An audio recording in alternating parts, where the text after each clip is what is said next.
This is an analysis from Alpha Business Media. Today, we're diving into a really fascinating analysis. It points to a huge market opportunity right inside Nepal that, frankly, most businesses are overlooking. We're talking about branding, but not in the way you might think. This is about challenging the conventional playbook for growth. So let me ask you a question, especially if you're a business leader in Nepal. Does this feel familiar? You're pouring more and more of your budget into digital ads. You're fighting tooth and nail against competitors for the very same audience in the capital, and all you're seeing are rising costs and smaller returns. It's a tough spot to be in. Well, the core argument of this analysis is that just trying to optimize your spending in that crowded Kathmandu market, that's a strategic mistake. It's like that old story about the person looking for their lost keys under the lamppost. Why? Not because they dropped them there, but because that's where the light is. The real opportunity, the place where the keys were actually dropped, is somewhere else entirely. And that brings us to the central idea here, a powerful arbitrage opportunity that exists just outside the glare of the capital's competitive chaos. So, what do we mean by geographic arbitrage? It sounds complex, but the idea is simple. You're taking a basic economic principle and applying it to marketing. The asset we're talking about is consumer attention. And the strategy is to buy that asset, to get that attention where it's undervalued. The analysis is basically saying that the price you pay for attention in Kathmandu versus the Terai region is so different right now, it's becoming irresponsible to ignore. Let's just put these two markets side by side. It's a tale of two completely different worlds. In Kathmandu, you've got incredibly high competition. This means your customer acquisition cost, or CPA, is shooting up, and for all that spending, the growth in a customer's lifetime value, or LTV, is pretty small. It's incremental. Now, look at the Terai. Competition is low, your CPA is stable and cheap, and the potential for LTV growth? It's not incremental, it's exponential. This imbalance is exactly where the opportunity is hiding.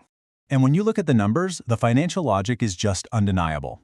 In Kathmandu, a healthy LTV to CPA ratio, maybe something like 5-to-1, is actually shrinking because of those rising costs. But in the Terai, you might be starting with a better ratio, almost 7-to-1. And here's the kicker. That ratio is set to grow as incomes and internet use in the region keep climbing. You can acquire customers cheaply today whose value is going to skyrocket tomorrow. Okay, so if the economics are so clear, you have to wonder, why isn't everyone already doing this? This is where we shift from the financial what to the cultural why. The barrier, it turns out, isn't really about money. It's about understanding the language of trust. And this distinction is absolutely critical. For many people in the Madhya province, Standard Nepali is the formal language of the government, of the state. It can often feel, well, external, like it's coming from an outsider. But local languages like Maithili and Bhojpuri, that's the language of home, of the community. It's a language that has trust baked right into it. This quote really just hits the nail on the head. A marketing message in Standard Nepali often gets processed as just another sales pitch, a transaction. But deliver that same message in a local dialect, and suddenly it can feel like you're getting advice from a neighbor you trust. This creates what the analysis calls a trust deficit for national brands, and it's a huge barrier to actually converting customers. Now, this whole strategy isn't just a theory. In fact, there's a massive multi-billion-dollar case study right next door in India that proves this hyperlocal approach works on an incredible scale. You see, for years, India's digital giants focused on English speakers in the big cities.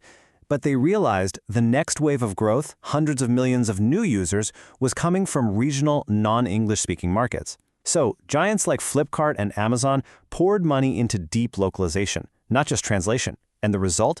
A complete explosion in new users. It fundamentally changed their digital economy. The vernacular web became the main engine of growth. And just to put the sheer scale of this into context for Nepal, the combined population that speaks Maithili and Bhojpuri is bigger than the entire population of several countries. So we're not talking about some small niche audience here. This is a market of major national importance. So what this all leads to is a clear fork in the road. Over the next few years, this analysis predicts that Nepali companies are going to split into two camps: the leaders, who jump on this trend, and the laggards, who get left behind. So what's the difference? The laggard will keep treating the Terai like a second-class market, just translating their ads and wondering why engagement is so low. But the hyperlocal leader? They'll make the Terai a strategic priority. They'll build real, on-the-ground creative teams. And their reward will be incredibly low acquisition costs and a fiercely loyal customer base that competitors can't touch. The analysis even lays out a clear 4-step playbook to get there. It starts at the top with a strategic decision to make this market a priority. Step 2 is building those authentic local teams. Step 3 is the hard part for many. You have to decentralize creative control and actually trust those local teams. And if you do those things, step 4 is capturing the market. And that brings us to the final and maybe the most crucial point in this whole analysis. This isn't just a marketing problem. It's a fundamental challenge of organizational design. Let's just be direct about it. The hard truth is that this is a challenge for the CEO.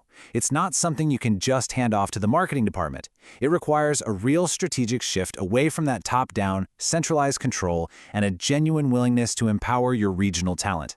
In fact, the inability to make that cultural shift is probably the biggest risk your company faces.